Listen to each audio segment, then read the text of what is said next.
When it comes to action RPGs, there's a big selection of games to try these days, with giants like Path of Exile and Diablo, and even little gems like Grim Dawn and Torchlight. Well, in this video, I'm going to tell you why it's time to try Last Epoch.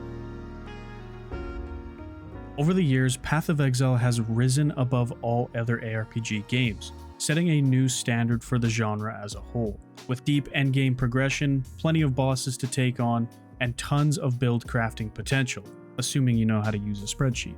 But how could a game like Last Epoch match such a standard? Well, it all starts with how the game was created in the first place, which also shares a similarity with the success of Path of Exile, and that is the developers. Last Epoch has been in early access since 2019 and has seen tons of iterations, changes, and graphical updates. But when I say the developers are the reason Last Epoch could meet the standard of a great ARPG, what I mean is that they are building a game based on the feedback of the players, and how the player wants the game to be played. The devs are constantly in Discord servers, engaging with players through the in-game chat, even live streaming and answering questions. The point I want to make is that they hear you, and unlike the Diablo 4 dev team, they aren't just using their ears. They're also putting in the work to make this a good game, for us, the players. But having a good team of developers who are connected with the community isn't the only reason to try Last Epoch. That would be like me telling you that broccoli is healthy so you should eat it, without telling you about all the different ways that you can cook with broccoli that make it taste much better. Last Epoch strikes a good balance between the oversimplified Diablo 4 and the overwhelming depth of Path of Exile.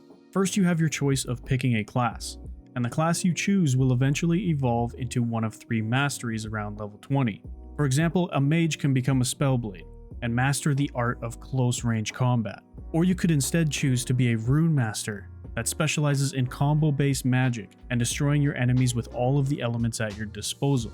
Or let's say you chose to play a sentinel. You could then become a paladin and smite your enemies with divine holy power, or join the dark side and choose to become a void knight, which specializes in dark void magic, capable of erasing anything from existence.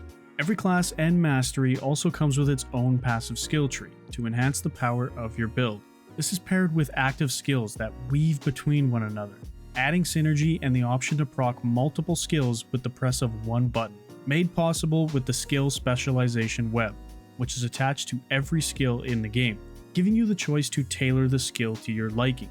Just take a look at Scorpion, one of the 7 possible minion skills you can summon on the Primalist class. On its own, you have a Poison Scorpion that casts a Venom Nova, but using the skill tree, you can add the ability to make it cast an Acid Lob explosion at your enemies, or make the Scorpion summon a bunch of little baby Scorpion minions like an army of Cybermen to ravage your enemies. Not a fan of poison? Turn it into a Lightning Scorpion that casts Lightning Nova, or a Cold Scorpion that can freeze your enemies and use Frost Thorns from a range. The creativity at your hands when it comes to class fantasy is really what Last Epoch does best, and on top of that, you can even respec active skills at any time, as well as having access to a vendor that will respec your passive skills for a small amount of gold. But before I continue, it's important to know that there is no pay for convenience or power, and the game itself is only $35 with cosmetic microtransactions only. Once you own the game, everything is available to you straight away.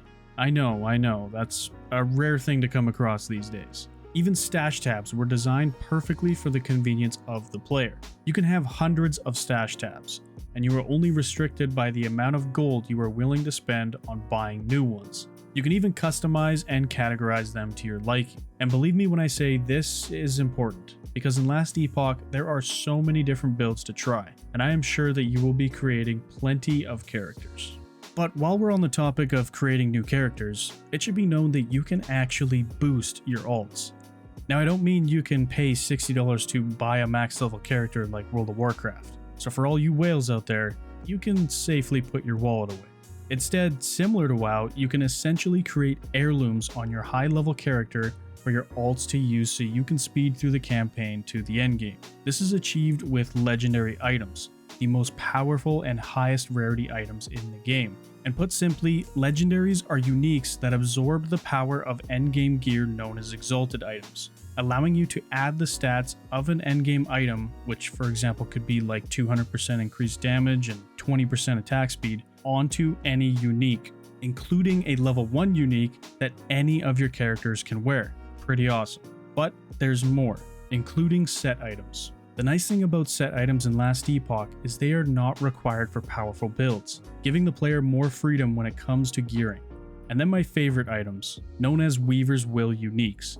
These are pieces of gear that level up alongside your character as you kill things, and add random stats up to a maximum, giving you the opportunity to create some insane items just by killing stuff. Like this mage relic here, that got +4 to the black hole skill with increased damage. And that brings us to the endgame loop in Last Epoch. You will have access to monoliths and dungeons. There are plenty of dungeons in Last Epoch that all have their own unique mechanics, boss fights, and rewards. Lightless Arbor, for example, is a dungeon themed around darkness and navigating your way through the dark with the light of a crystal. And if you were brave enough to make it all the way to the end and defeat the boss, your reward is access to a treasure vault that will hold more and more rare loot depending on the amount of gold you invest into it. Temporal Sanctum is another dungeon, and one that is very important, as the reward for completing this dungeon is creating those powerful legendaries we talked about earlier that can later become deadly leveling heirlooms for your alts. But the primary endgame is running monoliths. Every monolith has little islands that branch off and connect to one another. These are called echoes, and they all give you a specific reward when completed, such as unique rings, a set item sword, or even a bunch of materials to use in crafting. They also have modifiers which increase the rarity of items and experience gained, but also increase the difficulty. If you are someone who has played PoE, you can think of monoliths as something very similar to the Delve mechanic, combined with the Atlas map. But the fun part about monoliths is target farming specific unique or set items from the bosses and timelines for your builds you want to try. And this is achieved by completing echoes to fill up the stability bar at the top, which is how you fight the final boss in that timeline. Every ARPG comes with some form of crafting, and Last Epoch is no different, but I mean it when I say it probably has one of the best crafting systems out there. I mean, if you really wanted to, you could build an item from the ground up and choose every stat you want, assuming the RNG gods are in your favor. But really, the control you have is insane. You can remove stats you don't like, add the ones you do like, even upgrade them to be more powerful. And if you want a more in-depth look at the crafting in Last Epoch, you can check out my crafting guide video. A link will be in the description below.